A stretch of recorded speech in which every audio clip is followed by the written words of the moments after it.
నేను ఉప్పల్ స్టేడియంలో జరిగిన ఫుట్బాల్ గేమ్కి అయితే మేము వెళ్ళాం.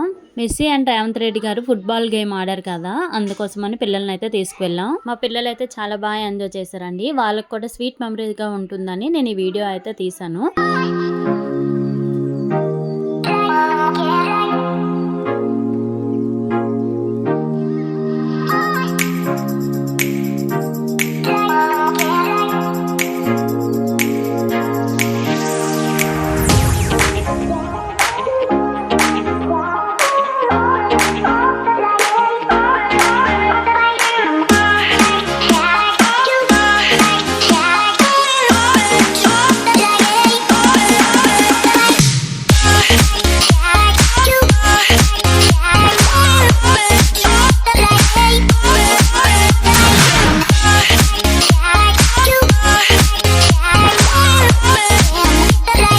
ఫుట్బాల్ ఉంది కదండి, దీన్ని మెస్సీ గారు ఇటు సైడ్ అయితే ఇసిరితే మా ముందున్న అబ్బాయి క్యాచ్ అయితే పట్టుకున్నారు. ఆ బాల్ పట్టుకొని ఫోటోలు దిగుతూనే ఉన్నారు అందరూ.